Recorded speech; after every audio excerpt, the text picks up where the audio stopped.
인자가 자기 영광으로 모든 천사와 함께 올 때 자기 영광의 보좌에 앉으리니 모든 민족을 그 앞에 모으고 각각 구분하기를 목자가 양과 염소를 구분하는 것 같이 하여 양은 그 오른쪽에 염소는 왼편에 두리라. 그때 임금이 그 오른편에 있는 자들에게 이르시되 내 아버지께 복받을 자들이여 나와 창세로부터 너희를 위하여 예비된 나라를 상속받으라. 내가 줄일 때 너희가 먹을 것을 주었고 목마를 때 마시게 하였고 나그네 되었을 때 영접하였고 헐벗을 때에 옷을 입혔고 병들었을 때에 돌보았고 옥에 갇혔을 때에 와서 보았느니라.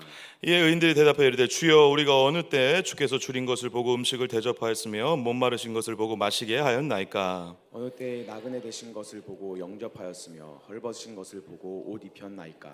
어느 때 병드신 것이나 옥에 갇히신 것을 보고 가서 배웠나이까 하리니 임금이 대답하여 이르시되 내가 진실로 너희에게 이르노니 너희가 여기 내 형제 중에 지극히 작은 자 하나에게 한 것이 곧 내게 한 것이라 하시고 또 왼편에 있는 자들에게 이르시되 저주를 받은 자들아 나를 떠나 마귀와 그 사자들을 위해 예비된 영원한 불에 들어가라. 내가 줄일 때에 너희가 먹을 것을 주지 아니하였고 목마를 때에 마시게 하지 아니하였고 나그네 되었을 때 영접하지 아니하였고 헐벗을 때 옷 입히지 아니하였고 병들었을 때 옥에 갇혔을 때 돌보지 아니하였느니라 하시니 그들도 대답하여 이르되 주여 우리가 어느 때에 주께서 줄인 것이나 목마르신 것이나 나그네 되신 것이나 헐벗으신 것이나 병드신 것이나 옥에 갇히신 것을 보고 공양하지 아니하더이까.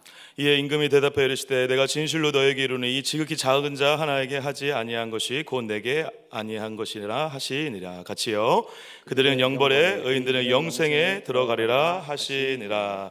아멘. 아멘. 할렐루야.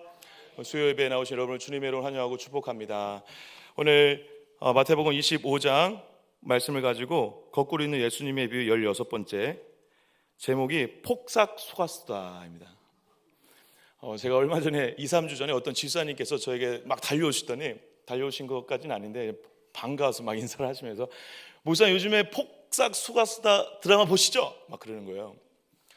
그게 뭐죠, 집사님? 제가 왜 막 의아하시는 거예요. 왜 의아하나 이렇게 들어봤더니 거기에 등장인물 중에 연병철이 있다는 거예요. 이름이 똑같은 연병철이 등장한다는 거예요. 연병철을 안 보면 어떡합니까? 그러면서 드라마 좀 보시라고 막 그러시는 거예요. 그런가요? 연병철이라는 인물이 등장을 하나요, 거기? 너무 궁금해가지고 제가 넷플릭스를 통해서 찾아봤습니다. 그래서 끝까지는 잘 못 봤는데. 그래서 지금 이제 화면에 나오는 이제 그 포스터인데요. 제가 이 복음을 전도해야 되는 사람이 이 드라마를 전도해서 죄송합니다. 잠시 이 드라마 얘기를 잠깐 하고 나누려고 하는데 사실 연병철이라는 인물은요 조연인데 되게 간사한 인물입니다. 그래서 드라마 자체가 사실 마음에 안 들었어요. 예. 좀 막 멋지고 막 이렇게 주인공이고 막 뭔가 선한 영향을 미치는 그런 사람이어야 되는데 뭔가 그 주인공의 새 아버지인데 한량 예. 일은 하나도 안 해. 예. 자식들한테 다 아내한테 다 아내가 그래서 죽거든요. 예. 또 재혼을 하고 막 그래 아무튼 중간에서 볼 때 간사하고 한량이고 얄밉고 예. 제가 그런가요? 예. 그래서 좀 약간 그 드라마 그 연병철 때문에 좀 보기 싫었는데 그 드라마를 제가 다 보지 못했는데 지금 이제 보고 있는 과정인데 시간 날 때 잠깐씩 보고 있는데요. 그 드라마가 인생의 봄, 여름, 가을, 겨울의 여정을 통해서 그 인생들이 어떻게 고군분투하면서 특별히 1950년대, 60년대 이 언저리에 있었던 그런 일들과 사건, 사고, 사회적 배경 속에서 그렇게 어떻게 살았는지를 특히 제주도 사람들을 배경으로 해서 이제 진행되는 이야기거든요. 그래서 그 이야기들을 보면서 제가 굉장히 그 요소에 그 대사에 그 내용에 굉장히 성경적이고 복음적인 걸 발견해서 너무 흥분이 되는 거예요.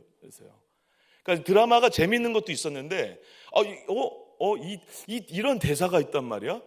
그리고 실제로 그런 대사들을 제가 듣고 읽으면서 좀 저도 뭉클해지더라고요. 그 드라마가 요즘에 유행하는데 많은 분들이 그 드라마를 보면서 눈물을 흘린다고 하더라고요. 저도 그게 굉장히 공감이 됐습니다. 꼭 보시길 추천드립니다. 오늘 가서 넷플릭스에 딱 한번 꼭 보십시오. 그래서 그 인생의 그 주인공들이 인생의 여정을 통해서 어떤 애환과 어려움들이 있었는지, 근데 그 드라마의 제목이 폭삭 속았수다잖아요. 그래서 폭삭이 무척 매우 그리고 정말 그런 의미가 있다 하고, 속았수다가 수고하다의 그런 제주 사투리어라고 하더라고요. 그래서 폭삭 속았수다는 무척 수고하셨습니다라고 하는 의미가 담겨져 있는. 그래서 인생의 여정을 달려간 그들에게 뭔가 이 제목을 통해서 위로하는 것처럼 좀 들려졌어요. 아, 정말 수고하셨습니다. 이렇게 얘기하는 것 같은 그런 내용들이 담겨져 있는데요. 한번 꼭 읽어보셨으면 좋겠고, 보셨으면 좋겠고, 그 제목이 저에게도 굉장히 큰 위로가 됐습니다. 사실 여러분, 누군가에게 수고했다라고 하는 말이 인생을 바꾸는 놀라운 역사가 일어난다는 것을 믿으시길 축복합니다. 진짜죠. 저도 그런 걸 경험했고, 그리고 수많은 인생의 여정들 가운데 있었던 사건들을 보면 누군가 나에게 관심을 갖고 잘했다, 수고했다라고 해줬을 때, 나의 존재가 받아들여졌을 때 많은 위로가 실제로 있게 되죠. 그래서 오늘 이렇게 한번 인사해 보겠습니다. 폭삭 수고하셨다. 정말 수고 많으셨습니다. 인사해 주세요. 정말 수고 많으셨습니다. 오늘 하루 사시느냐고 정말 수고 많으셨습니다. 인사 좀 해주시고, 손도 잡아주시고, 고생 많으셨습니다. 인생들이여 수고 많으셨습니다. 여기까지 오시느냐고 정말 수고 많으셨습니다. 근데 여러분, 오늘 제가 마태복음 25장 오늘 양과 염소의 비유인데, 제가 드라마를 보고 있어서 영향을 받은 건지 제가 의지적으로 그렇게 받는지 모르겠는데, 이 양과 염소의 비유의 끝에 예수님께서 결국 다시 오실 재림 예수, 심판의 날, 그리고 종말의 때를 말씀하시는 비유인데, 이 마지막 때 예수님께서 결국 우리에게 하시려고 하는 말씀, 해주고 싶은 말씀은 이런 말이 아닐까라는 생각이 좀 들었습니다. 정말 수고 많았다라고 하는 이 예수님의 음성이 이 비유와 어떤 밀접한 연관이 있다라는 어떤 영적인 메시지가 저희 안에 좀 하나님의 감동을 있어서요, 이 제목을 좀 지어봤습니다. 그래서 양과 비유의 이 비유는요, 여러분 잘 아시다시피 마태복음 25장에 종말의 때와 관련된 내용과 연결되어 있습니다. 이걸 잘 기억해 두셔야 되는데, 왜냐하면 이 예수님이 전했던 산상수훈에는 총 두 가지가 있습니다. 마태복음 5장, 6장, 7장에 나와 있는 1차 상상수훈이 있고, 2차 상상수훈이 바로 이 본문과 연결되어 있는데 24장 3절입니다. 24장 3절 같이 한번 읽어보실까요? 같이 읽겠습니다. 시작. 예수께서 감람산 위에 앉으셨을 때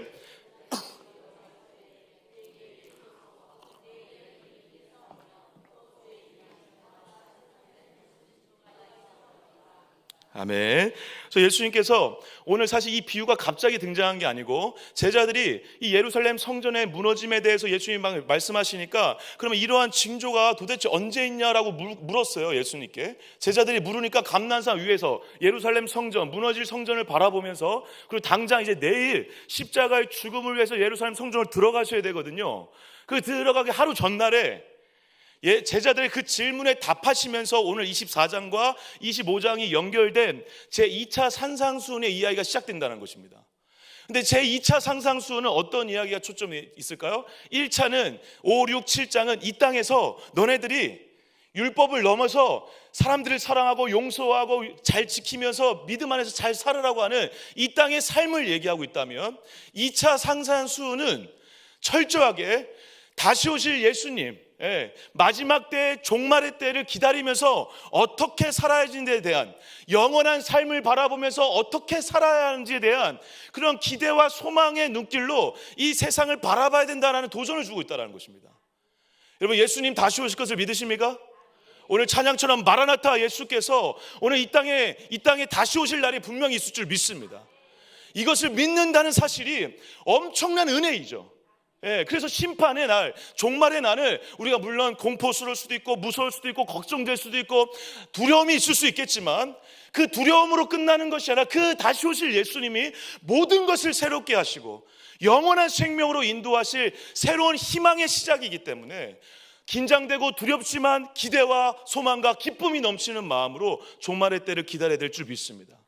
그래서 저는 이 심판을요, 자꾸 공포의 심판, 공포의 종말의 어떤 관점으로 자꾸 보려고 하는 우리의 시야를 좀 내려놓고 은혜의 심판의 관점으로 보셔야 된다고 저는 확신합니다.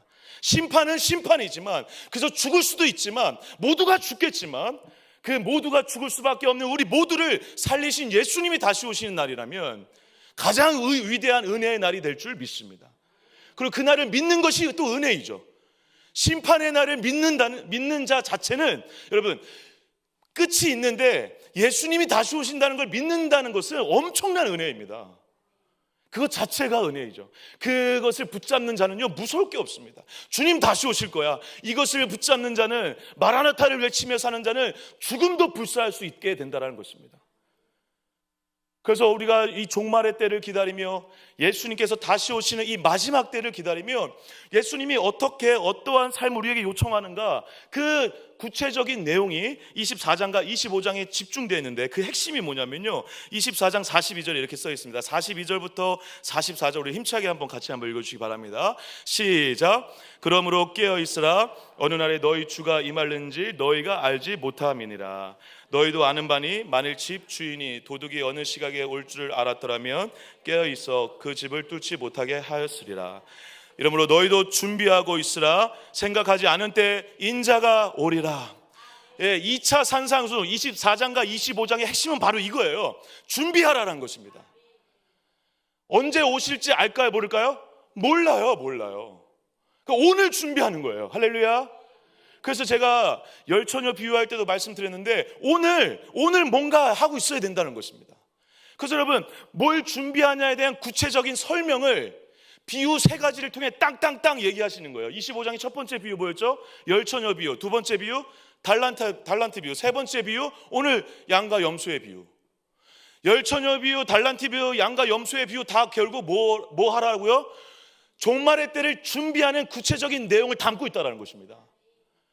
근데 열처녀 비유하고 달란트 비유를 지금 다 다룰 수는 없지만 핵심만 말씀드리면 간단합니다, 여러분. 준비하라는 것입니다. 준비하는데 열처녀 비유처럼, 다섯 처녀처럼 미리 준비하라. 그리고 달란트는 어떤 걸 하라는 거죠? 주인이 오시기 전에 내가 맡겨진 달란트를 잘 열심히 해서 거기에 합당한 책임과 충성을 다하라는 것이죠. 근데 두 가지 비유 다 공통점이 있습니다. 어떤 공통점이 있냐면, 잘한 사람은 상관없는데 못한 사람의 특징이 뭐냐면, 열처녀 비유 중에 다섯 처녀와 그리고 한 달란트를 땅에 묻은 그 달란트를 숨긴 자의 공통점이 뭐냐면 주인을 너무 오해를 했어요. 잘 기억해 두십시오. 이 종말의 때를 기다리는 여러분들이 뭘 준비해야 되냐? 준비해야 되는데 지금 열처녀 비유와 달란트 비유의 핵심이 뭐냐면 주인을 오해했다라는 것입니다. 그럼 다르게 얘기하면 우리는 주인을 오해하면 된다, 안 된다? 안 된다. 주인을 똑바로 알아야 된다는 것입니다. 주인은 누구십니까, 여러분? 예수님을 정확히 알아야 된다는 것입니다. 열처녀 비유는 주인이 신랑이 언제 올지 모르고 더디 올 거라 생각을 한 거죠. 완전 오해한 거죠. 그리고 달란트 비유에서 주인을 오해했던 한 달란트 그 받은 자는 어떤 오해를 했죠? 주인이, 그 본문 말씀해 보시면 주인이 악하고 화낼 거라고 생각을 해서 이거라도 잃으면 어떻게 될까 봐 어떻게 한 것입니까? 숨긴 것입니다. 근데 다섯 달란트, 세 달란트 받은 자들은 다 어떠한 마음을 가졌습니까? 그것을 맡겨진 자가 엄청난 부자라는 것을 아는 자예요. 그래서 나한테 맡겼다라는 것은 이거 가지고 네 마음대로 한번 해봐. 그런 마음으로 나에게 맡겨진 이 책임을, 이것을 즐기면서 충성을 다해서 열심히 해봐라. 못해도 상관없다. 왜? 어차피 여러분 주인은 한 달란트, 세 달란트, 다섯 달란트뿐만 아니라 엄청난 부자거든요. 엄청난 부자에게 한 달란트, 세 달란트 잃어봐야 아무 그러한 차이가 없어요. 주인은 무한대의 부자였죠.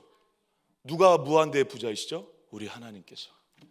우리 하나님께서 무한대의 부자라면, 그 무한대의 부자가 조금을 맡겼다면, 여러분들에게 무언가를 줬다면 여러분 그것을 잘 못해도 괜찮아요. 그런데 맡기신 그분이 누구인지 잘 알고, 맡기신 그분이 하나님인 걸 알고, 맡기신 그분이 나를 얼마나 사랑하셔서 이것까지 맡겼는지라고 하는 은혜를 알고 한번 잘 해보라는 것입니다. 종말의 때를 그렇게 기다리라는 것입니다. 그런데 이 첫 번째, 두 번째와 공통점이 있으면서도 다른 게 오늘 양과 염소의 비유입니다. 양과 염소의 비유는 주인을 오해한 문제 정도가 아니라 주인인 것들 모르고 살았어요. 그냥 이렇게 열심히 신앙생활을 했는데, 신앙생활 한 다음에 그게 주인한테 한 건지도 몰랐는데 결과적으로 봤더니 주인한테 한 거였어요. 주인이 중요한데 주인 자체를 모르고 살았다는 거예요. 주인을 알았겠지만 주인한테 한 거인지도 모르고 살았다는 것입니다. 그리고 양과 염소에서는 뭔가 이 처녀나 그 달란트 받은 자들이 뭔가 어떻게 하죠? 적극적으로, 능동적으로 뭘 하고 있죠. 그런데 양과 염소에서는요, 철저하게 사람들이 수동적으로 움직입니다. 이게 너무 중요합니다, 여러분. 잘 기억해 두십시오. 종말의 때 준비해야 되는데 10처녀 비유와 1달란트 받은 자, 5달란트, 3달란트 받은 자처럼 준비해라. 맞아요. 그거 너무 중요해요. 그런데 이거와 관련돼 있으면서 다른 이야기를 양과 염소에 비유해서 하고 있는데, 중요한 건 뭐냐면 수동적으로 움직이고 있다는 것입니다. 이 사실을 잘 기억해 두시고 이 비유를 보셔야 합니다. 왜냐하면 오늘 이 양과 염소를 가장 오해하는 부분 중에 하나가 무엇일까요, 여러분? 여러분, 양과 염소의 비유를 많이 들으셨죠? 들으신 다음에 결론 내리신 게 있으시죠? 어떻게 해라? 세상의 주변에 불쌍하고 어렵고 힘든 자들을 어떻게 해라? 도와라. 우리 교회도 열심히 도와주십시다. 예, 그 불쌍한 자들에게 하는 것이 주님께 하는 것이다. 지극히 작은 자에게 하는 것이 예수님께 하는 거니까 열심히 도와주고 긍휼을 베풀고 좋은 일을 하고, 예, 각자가 하든 교회가 하든 우리 좋은 일 하면서 삽시다 라고 결론을 내립니다. 조금 더 원론적인 얘기를 하자면 선행을 잘하자. 좋은 행동을 하며 살자. 선행을 열심히 쌓아서 하나님 앞에 딱 섰을 때, 심판의 자리에 딱 섰을 때 구원받는 영원의 생명으로 들어가는 역사를 경험하자 라는 식의 해석을 하는 경향이 있다는 것입니다. 여러분, 그래서 여러분들 많이 오해하고 있는 게 뭐냐면 이 본문을 읽고 너무 지나치게 선행을 열심히 한 자는 양이고 그리고 열심히 하지 못한 자는 염소다. 그래서 양은 구원받고 염소는 심판받았으니까 우리 선행을 열심히 해서 구원받자라고 하는 결론으로 내려버려요. 아니요, 여러분. 그렇게 오해하고 계시면 정말 비유를 잘못 보신 것입니다. 그래서 제가 비유를 지금 해석하면서 계속 일부러 의도적으로 거꾸로 보자라고 여러분들이 초청을 하잖아요. 완전 반대예요, 여러분. 네. 선행을 열심히 베풀어서 좋은 삶을 살고 인정받아서 구원받자라는 게 아니라는 것입니다. 왜 그런지 한번 같이 살펴보고자 합니다. 여러분, 이 비유를 시작하면서 제가 이 부분을 먼저 좀 설명을 드리고 마태가 얘기하려고 했었던 그 결론을 먼저 설명을 드리고 이 본문을 보는 게 좋을 것 같습니다. 왜냐하면 마태가 실제로 선행을 강조했습니다. 근데 마태가 선행, 행위를 강조했지만 그 행위는 뭐가 전제된 행위일까요? 믿음이 전제된 행위입니다. 여러분, 한번 질문 드리겠습니다. 행위로 구원받습니까? 믿음으로 구원받습니까? 할렐루야. 그러면 믿음만 있으면 구원받습니까? 이게 또 대답 잘못했다가 망신 줄까 봐 이거 대답을 못 하겠고. 네. 믿음으로만 구원받습니까? 뭐라고 대답해야 될지 모르시겠죠. 네. 믿음으로 구원받죠. 할렐루야. 그런데 그 믿음 안에 믿음이 어떠한 믿음이죠? 행위를 내포하고 있는 믿음이죠. 믿으면 행동을 할 수밖에 없습니다. 여러분, 저희 집에 만약에 제가 그런 비유 많이 들죠. 저희 집에 1,000억이 있다고 칩시다. 1,000억 있습니다, 저희 집에. 할렐루야. 안 믿으시네요. 전 믿습니다. 오늘 집에 가서 그 1,000억 가지고 뭘 살지 너무 기대하는 마음으로 집에 갈 거예요. 제가 가는 동안 행복하죠. 가는 동안 즐겁죠. 가는 동안 내 행동이 막 달라지죠, 여러분. 예, 그리고 1,000억 있으니까 가서 1,000억 끄집어 내가지고 막 자동차 사고 그랬으면 정말 좋겠네요. 네. 믿음이 곧 행동을 옮깁니다. 예. 행동을 내포한 믿음을 지금 얘기하고 있다라는 거예요. 마태가 행위가 따라오는 믿음이죠. 그리고 믿음이 전제된 행위를 강조하는 것이죠. 그러니까 믿음과 행위가 같이 가는 것이고 같이 갈 수밖에 없고, 믿음을 얘기할 때 우리 성경적 믿음은 행위가 내포되어 있는 믿음이라는 것입니다. 그래서 마태가 이러한 얘기를 합니다. 예수님이 하신 말씀 이렇게 인용을 하는데요. 마태복음 7장 21절입니다. 같이 한번 읽어보겠습니다. 시작. 나더러 주여 주여 하는 자마다 행하는 자라야 들어가니라. 아멘. 하늘에 계신 내 아버지의 모대로 뜻대로 행하는 자, 행하는 거에 지금 초점이 있지만 누구의 뜻? 아버지의 뜻. 아버지의 뜻을 행한다는 건 아버지의 뜻을 믿는다는 것이죠. 그 뜻을 신뢰한다는 것이죠. 이해되시나요, 여러분? 그러니까 마태도 행위를 계속 강조하지만 그 행위에 그 행위를, 선행을 강조하면서 계속 행위만 하면 된다, 절대 그렇게 얘기한 게 아닙니다. 어떻게 얘기했죠? 그 행위 안에 담겨져 있는 믿음을 같이 얘기하고 있는 것이죠. 그래서 야고보서 2장 17절에 이렇게 써 있습니다. 이와 같이 행함이 없는 믿음은 그 자체가 죽은 것이라. 그래서 믿음과 행동을 같이 가는 것입니다. 같이 성경적 행위는 믿음이 있는 것이고, 성경적 믿음은 행위가 있는 것입니다. 그런데 저는 이 믿음과 행위라는 이 두 가지가 같이 간다라고 얘기하면서 저는 이렇게 좀 덧붙이고 싶었습니다. 뭐냐면, 아까 계속 말씀드린 것처럼 믿으면 행할 수밖에 없다고 그랬는데, 우리가 믿는 대상은 누구시죠? 예수를 믿어요. 예수를 믿으면, 예수가 내 안에 들어오고 예수를 주인으로 섬기고 살면 예수를 통해서 하게 되죠. 예수가 나를 바꾸죠. 그래서 내가 하는 모든 좋은 행동은 결국 누구의 행동이죠, 사실? 예수님의 행동이죠. 할렐루야. 그래서 저는 이렇게 좀 덧붙였으면 좋겠어요. 믿음 플러스 예수님의 행위다. 우리가 앞으로 하게 된 수많은 좋은 행위들, 할렐루야, 여러분들이 하게 될 수많은 믿음의 좋은 열매들 다 주님의 행위죠. 사실 주님이 하게 만드셨죠. 근데 더 놀라운 건 뭐죠? 믿음도 내 믿음인 줄 알았더니 빌립보서 말씀에 믿음도 누구의 선물이다? 하나님의 선물이다. 하나님의 믿음이고 예수님의 행위예요, 사실. 내가 믿어서, 내가 잘해서, 내가 선행을 한 줄 알았는데 하나님께서 믿게 해주신 거죠. 하나님께서 그 행동을 하게 예수님의 은혜와 복음의 능력으로 바뀌게 해서 그것이 행동하게 하는 것이죠. 하나님의 믿음과 예수님의 행위가 아름답게 조화되어 내가 이 믿음의 길을 걸어가고 있는 것이죠. 그래서 저는 이것을 제가 한번 이렇게 말을 만들어 봤습니다. 적극적 수동성이다. 이거는 좀 말이 이상하죠. 수동적인데 적극적이다. 저와 여러분들의 믿음이 이게 정상이고 이게 맞아요. 근데 저와 여러분들이 지나치게 적극적인 것만 있거나 지나치게 능동적인 것만 있거나 지나치게 수동적인 것만 있다면 여러분 믿음 생활을 제대로 하지 못하고 있는 것입니다. 동시에 그런 경우에는 기필코 양쪽 극단에 빠질 가능성이 큽니다. 행위로 구원받기를 소망하거나 믿음으로만 가능하다고 하면서 아무것도 안 하거나. 사랑하는 여러분, 하나님의 믿음으로 예수님의 행위로 내 안에 그러한 역사가 일어나 이상한 신비 가운데, 역설이죠. 말이 안 되죠. 그런데 그 믿음이, 하나님의 믿음이 내 믿음이 되고 내 행위가 예수님의 행위로 발휘되어지는 놀라운 적극적이고 수동적인 믿음의 사람으로 살아가시는 은혜가 있으시길 주님으로 간절히 축복합니다. 그래서 이것을 풀어서 이렇게 제가 일부러 적어봤어요. 믿어지는 것, 그 전 페이지 잠깐 넘겨주실래요? 하는 게 아니라 어떻게 해야 되는 것이다?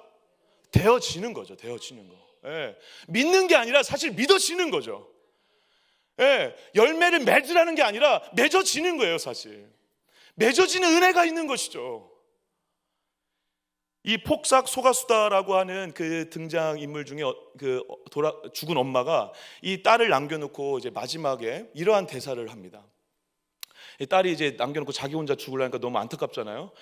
딸에게 손가락에 손톱에 막 봉숭아 물을 들여주면서 이제 혼자 남을 딸을 위해서 이제 막 여러 가지 얘기를 위로를 해주는 거예요. 그런데 이런 얘기를 해요. 애순아, 거기 주인공 이름이 애순이거든요. 어차피 사람은 다 고아로 살아. 부모 먼저 가도 자식은 사라져. 살면 사라진다.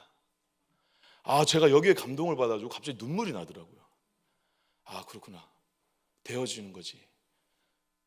완전 믿음의 이야기를 하고 있지 않습니까?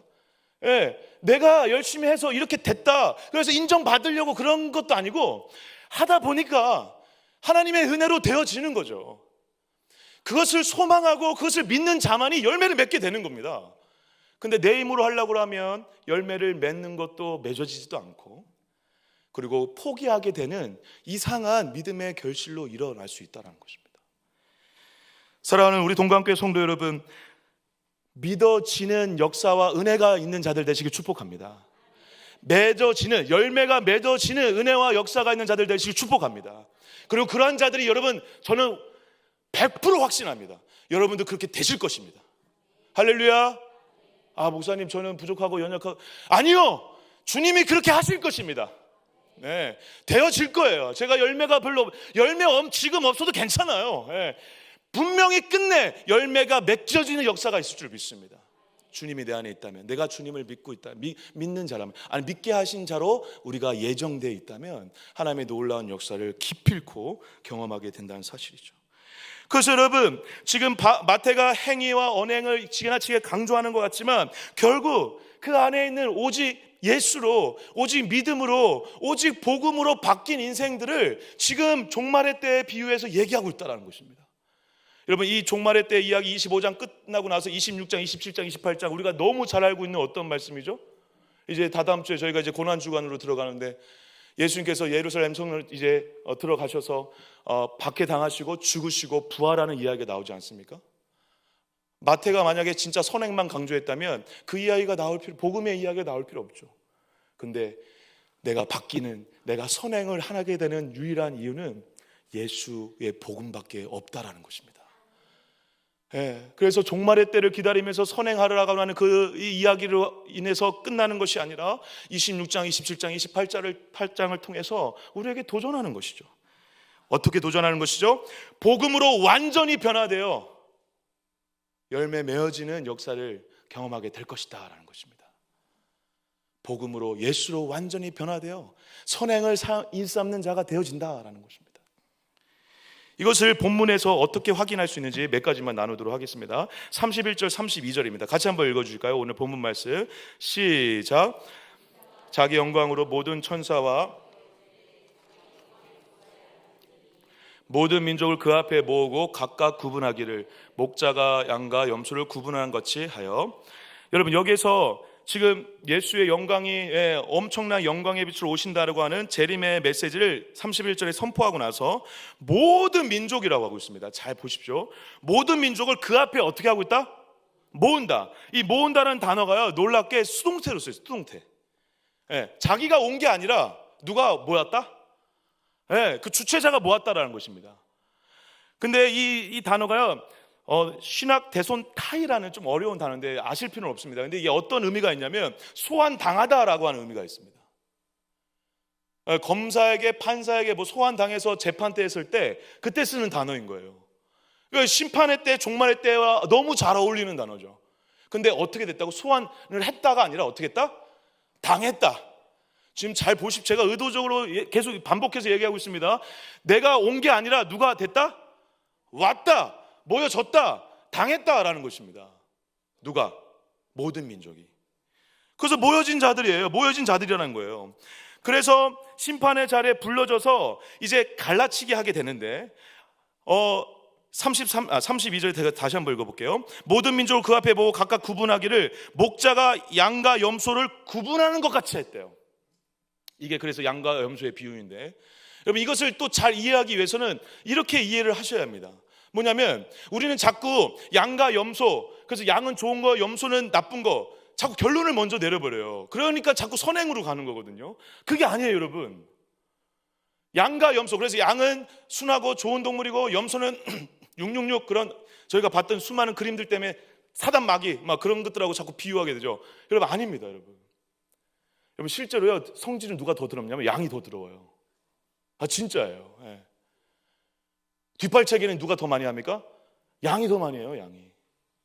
양은 절대 좋은 놈이고 괜찮은 놈이 아니에요. 그리고 그들의 정서상 양과 염소 다 중요해요. 물론 오른쪽에 있다라는 것은 약간 존귀한 자들을 오른쪽에 놓는 풍습과 문화가 있었습니다. 왼쪽은 약간 비천한 것. 그래서 이스라엘 백성들이 성경 말씀에 보면 축복할 때 자꾸 장자에게 어떤 축복을 하죠? 오른손으로 축복해요. 오른손으로. 그 오른손에 있으니까 소중하고 왼손에 있으니까 비천하다, 나쁘다, 그렇게 지금 결론지라고 하는 것입니까? 아니죠. 물론 정서적, 문화적 그런 요소들이 있지만 그렇게 이해해서는 안 됩니다. 왜냐하면 그들에게 양과 염소는 비유를 들었으니까 이거를 그때 당시의 사람들처럼 이해를 하셔야 된다는 것입니다. 양과 염소는 그들 모두에게 다 중요한 동물이었어요. 그래서 실제로 그들이 제사 지냈던 레위기 말씀들에 보면 양도 양이지만 염소도 제사의 제물로 많이 쓰였습니다. 그리고 같이 키웠어요. 두 개 다 초식동물이기 때문에 풀들을 먹거든요. 초식동물이거든요. 근데 두 개 다 얼굴에 뿔이 조금 달리고 그런 차이가 좀 있을 뿐이지 멀리서 보면 우리는 이제 흑염소를 자꾸 생각해가지고 너무 구분이 빨리 된다라고 생각하는데 아니에요. 다 걔네들은 다 뽀예요. 뽀한데 뭐가 유일하게 다를까요, 여러분? 양은 털이 좀 많고 뿔이 좀 더 많이 나오고, 염소가 많이 나오고, 양은 털이 좀 많고 염소가 털이 좀 덜 있는 거죠. 그래서 그 양과 염소를 같이 키워요, 그들은. 그래서 같이 키우다가 어떤 일이 발생하냐면, 낮에 양은 아까 말씀드린 것처럼 자기 입장이 고집이 강하고, 그런데 또 눈은 어둡거든요. 그래서 눈이 어두운데 고집은 있어요. 그래서 어디든 가야 되는데 뭘 따라가냐면 앞에 놈 따라가요. 뒷공문이 쫓아가는 걸 잘한다고요. 그런데 반대로, 양과 반대로, 골칫덩어리 양과 다르게 약간 앞장서 가는 동물이 바로 뭐예요? 염소예요, 염소. 그래서 양과 염소가 같이 있어야 염소가 가는 그 길에 양이 쫓아간다니까요. 그 양이 그런 유익을 누리는 거죠, 사실. 염소가 그런 도움을 주는 것이고. 그래서 같이 키우다가 밤이 되면 목자가 훈련을 시켰겠죠. 자연스럽게 두 부분으로 나눠지는데, 염소는 가옥에서 자고 양들은 주로 바깥에서 자요. 왜 그럴까요? 염소는 뭐가 없다 그랬죠, 여러분? 털이 없어요. 기온이 좀 낮아요, 얘가. 양은 털이 복실복실해가지고 잠바를 입지 않아도 따뜻해. 그래서 밖에서도 얼마든지 잘 수 있다 없다? 있다. 그래서 지들이 알아서 또 하더니 막 염소는 가옥으로 들어가고 양은 막 밖에서 자는 거예요.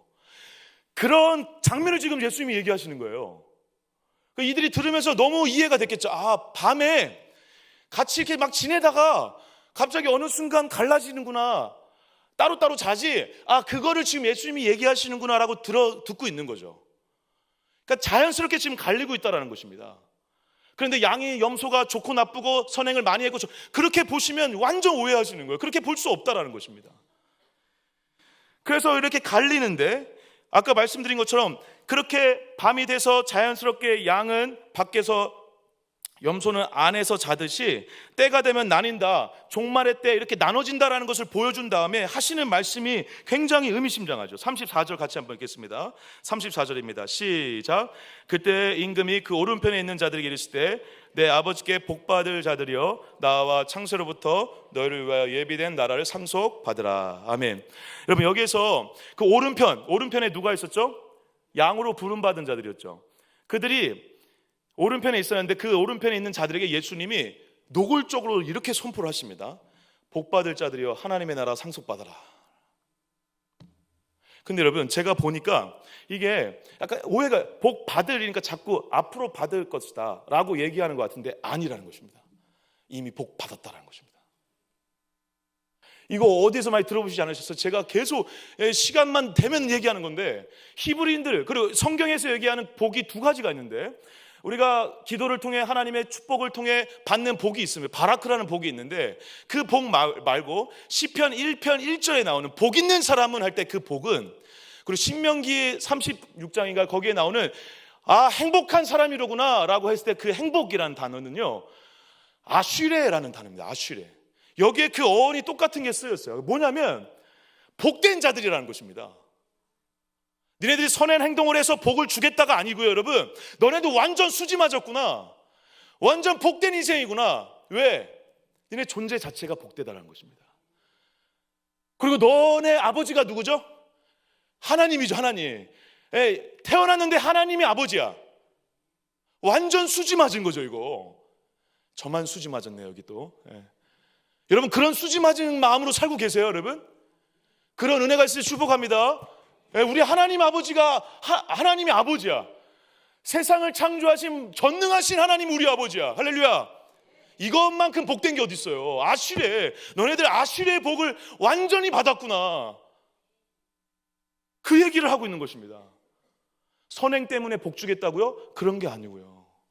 결정적으로 이 이야기가 선행의 이야기가 아니라 완전히 복음의 이야기고 구원의 이야기인 이유는 바로 마지막 절에 있습니다. 너희를 위하여 예비된 나라를 어떻게 하라?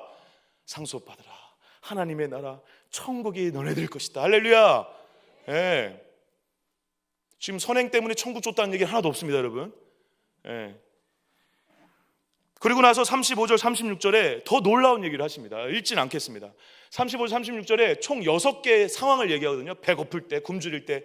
그러면서 뭐라고 얘기하냐면 불쌍한 사람들이 그랬을 때 너네들이 도와줘서 칭찬한다, 이게 아니에요. 뭐라고 하시죠? 놀랍게 내가. 누가요? 내가 줄일 때, 내가 목마를 때, 내가 나그네 되었을 때, 내가 헐벗었을 때, 내가 병들었을 때, 내가 갇혔을 때. 만약에 선행과 관련된 이야기이고 열심히 잘해서 선행을 쌓아라, 좋은 일 해라, 불쌍하고 어려운 사람들 도와주라라는 얘기였으면 지금 이 얘기를 하시면 안 되죠. 근데 예수님이 갑자기 뭐예요? 그들이 한 행동을 놓고 뭐라고 얘기하시는 거예요? 나한테 했다라는 겁니다. 나한테. 예수님께 했다라는 것입니다. 이게 왜 중요할까요, 여러분? 그 힌트가 37절에 있는데 한번 37절 먼저 읽도록 하겠습니다. 37절 같이 읽겠습니다. 시작. 이에 의인들이 대답하여 이르되 주여 우리가 어느 때에 주께서 줄인 것을 보고 음식을 대접하였으며 목마르신 것을 보고 마시게 하였나이까. 아멘. 이들은요 의인이래요. 의인. 여러분 이걸 읽으시면서 아무 문제 제기가 없으시면 설교를 지금 잘 못 듣고 계신 겁니다. 지금 의인이래요. 의인. 왜 의인일까요? 착한 행동해서? 지금 그 얘기 안 하려고 여태 설명했는데 왜 의인일까요?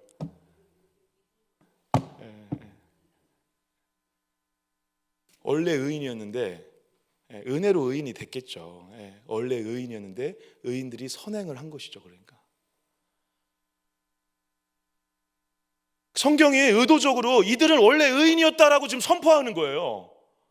원래 의인이었다라는 것입니다. 누구 때문에? 예수님 때문에 의인이 됐겠죠. 오직 믿음으로 의롭게 되죠. 할렐루야.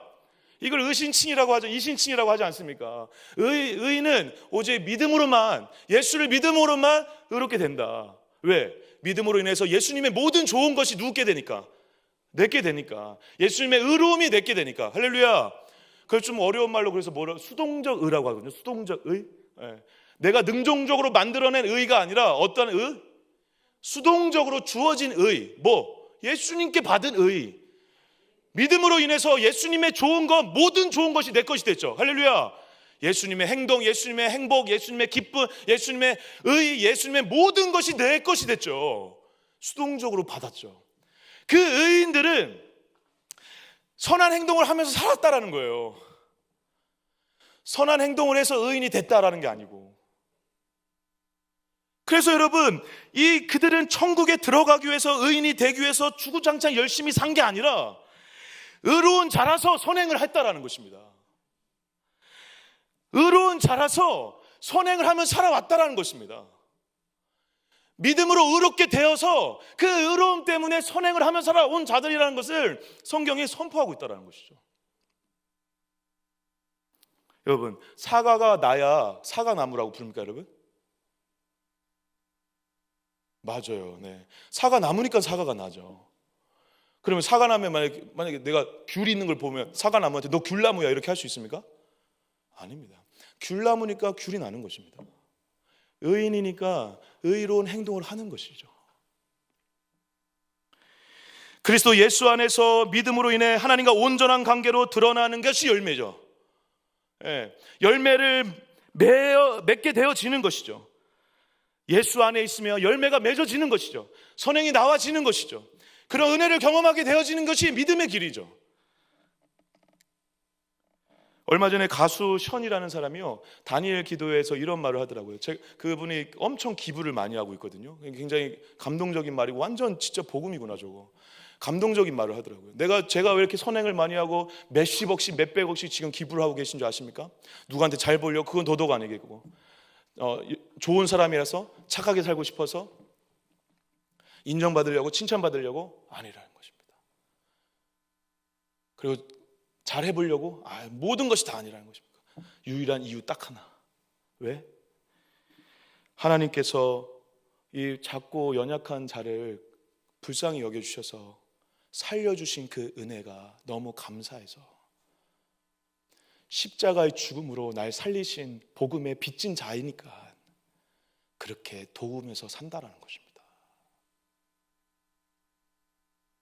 믿음이, 복음이 그를 바꾼 거죠. 선행을 열심히, 그 선을 보면서 우리 선행 열심히 합시다, 또 이렇게 얘기하시면 안 됩니다. 믿음이고 복음이고 예수가 시작이라는 것입니다. 그런데 예수님께서 이 선행을 하라는 것이 아닌다 한들 그 선행에 대해서 부연 설명을 이렇게 하시는데 50절입니다. 50절 한번 같이 한번 읽겠습니다. 시작. 누구든지 하늘에 계신 내 아버지의 뜻대로 하는 자가 내 형제요 자매요 어머니라 하시더라. 죄송합니다. 마태복음 12장 50절이었네요. 지금 예수님께서 이 지극히 작은 자에게 베푼 것이 나에게 베푼 것이다 라고 설명을 하면서 지극히 작은 자를 뭐라고 비유를 하냐면 형제라고 비유하거든요. 형제라는 이 단어가 지금 방금 읽었던 마태복음 12장 이 말씀에도 있고 마태복음 23장 8절에도 있습니다. 이 여러분 사항들 다 아시죠? 예수님의 제자들이 예수님께 와가지고 예수님 가족들이 와 있습니다 하니까 예수님 뭐라고 하세요? 하나님의 뜻대로 행하는 자가 내 형제다. 그러니까 지극히 작은 자는 형제인데, 그러니까 여러분 우리가 이 말씀을 보면서 물론 믿지 않는 자들, 불쌍한 자들, 연약한 자들 도와야죠. 교회가 그 역할을 해야죠. 맞습니다. 복음을 전하기 위해서 얼마든지 복음을 전하기 위한 도구로 불쌍한 사람들 도와야 됩니다. 근데 오늘 본문 말씀을 철저하게 뭐에 초점이 있냐면 예수님의 형제들한테 어떻게 했냐는 것입니다. 네, 여러분 예수님의 형제는 뭐라고요? 영적인 가족이죠. 하나님의 뜻대로 한 자들. 그래서 마태복음 23장 8절에도 이렇게 얘기하죠. 그러나 너희는 랍비라 칭함을 받지 말라. 너희 선생을 하나요? 너희는 다 형제들이라. 예수를 믿는 모든 형제들 서로. 그리고 마지막 마태복음 28장에는 이렇게 얘기하고 있습니다. 이에 예수께서 이르시되 무서워하지 말라. 가서 내 누구? 근데 그 갈릴리에 있었던 형제들 바로 누구죠? 베드로 이런 친구들이잖아요. 다르게 얘기하면 제자들이죠. 그래서 여러분 지극히 작은 자는 다르게 얘기하면 보잘것없는 자라고도 얘기할 수 있는데, 보잘것없는 자는 결국 누굴 얘기하는 거냐면 예수님께서 종말의 때에 저와 여러분들에게 뭘 지금 도전하고 있냐면 예수 같이 믿는다고 모인 자들, 내 옆에 있는 성도들, 내 옆에 있는 믿는 자들, 믿음을 위해서 헐벗고 불쌍하게 연약하게 지내는 자들, 복음을 전한다고 하면서 핍박당하는 자들, 감옥에 갇힌 자들, 내 주변에 있는 내 형제들을 섬기라는 것입니다. 거기에 철저하게 초점을 맞춰서 얘기하고 있는 거예요. 내 형제들에게 한 것이 누구에게 한 것이다? 예수님께 한 것이다. 할렐루야. 근데 여러분 상상을 해보십시오. 지금 이 얘기를 듣는 자들이 난처해 하거든요. 어이없어 하거든요. 놀라거든요. 왜? 어떤 부분 때문에 놀란 거죠? 자기는 그런 적이 없다라는 거예요. 예수님께 한 적이 없다라는 거예요. 자기는 그냥 불쌍한 사람들 도와준 거고 어려운 사람이라고 도와준 거고, 반대로 나는 그 상황이 좀 안 돼서 도울 수가 없었다 이렇게 핑계 대겠죠. 어떤 행위와 도움, 선행의 어떤 문제들의 초점에 의해서 누구에게 도움을 줬다 안 줬다라고만 생각을 하는데 예수님이 우리에게 초청하시는 거죠. 뭘 초청하는 것입니까? 그들에게 한 것이 곧 누구에게 한 것이다? 그걸 좀 다르게 좀 풀어서 설명하면 이렇게 얘기할 수 있죠. 뭡니까 여러분? 예수님은 우리 주변에 있는 우리 형제 자매들을 예수님처럼 대하라는 거죠. 아니 그 이상 넌 예수님이야 라고 생각하고 살라는 것입니다. 서로가 서로에게 그리스도가 되라라고 지금 우리에게 초청하고 있다는 것입니다. 옆에 분 바라보면서 한번 인사해 보겠습니다. 예수님이 오셨네. 자신 있게 해주십시오. 예수님 오셨구나. 예수님 내 옆에 앉아 계시네. 할렐루야. 예, 서로가 서로에게 그리스도가 되기를 요청하시는 거예요. 예, 예수님의 진짜 의도가 바로 여기에 담겨져 있죠. 그리스도가 그리스도로 여길 때 서로가 서로에게 그리스도가 된다라는 것은 그리스도처럼 뭐 교회의 머리가 돼서 군림하라는 것이 아니라 어떤 의미인지 아시잖아요. 예수님으로 생각하고 행동하고 나도 그에게 예수님이 되고 예수님이라 생각하고 살아가고, 그것이 종말의 때 우리가 준비해야 되는 최고의 주님이 요구하신 행위라는 것입니다. 근데 이 행위는 내가 내 힘으로 한다고요? 되어진다고요? 되어진다고요. 언제 되어질까요? 주님 때문에 되겠죠. 예, 맞아요. 너무 대답을 잘해 주셨어요. 당연하다는 듯이 저한테 대묻듯이 말씀해 주셔서 감사합니다. 따지듯이. 맞아, 주님 때문에 되죠. 복음 때문에 되는 거죠. 서로가 서로에게 그리스도가 되려고 하는 마음을 가지면 되어지는 은혜가 있다라는 것입니다. 제 안에 예수님이 날로 커지면 누군가에게 예수가 되어질 수 있다라는 것입니다. 복음이 내 안에 날로 커지면 누군가에게 예수님처럼 행동할 수 있게 될 것이라는 것입니다. 누군가 나의 그리스도가 되는 방식으로 살고 행동하는 것, 이것도 완전히 복음으로 바뀌었을 때라는 것을 인정하고 복음으로 그렇게 되어지는 인생을 살아가는 것이 종말의 때 가장 위대한 준비라는 것입니다. 여러분, 무엇을 준비하며 살고 계십니까? 영생을 위해서 오늘 당장 내일 주님 오실 수도 있는데 오늘 무엇을 준비하고 살고 계십니까? 내 옆에 있는 손 잡은 사람 예수님처럼 예수님이다 생각하고 바라보시고 행동하시는 은혜가 있으시길 축복합니다. 무엇보다도 예수님이 저와 여러분을 먼저 예수님처럼 대해 주셨죠. 그게 복음이죠. 더럽고 추악한 죄인을, 아무것도 가진 것 없는 죄인을,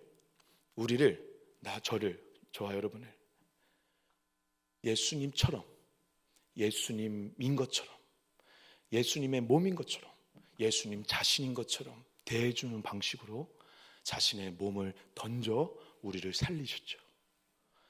이 복음으로 저와 여러분들이 이 자리에 앉아 있다면 주님이 나를 주님처럼 대해주신 것 때문에 나도 누군가를 주님처럼 대해줄 수 있게 된다는 사실입니다.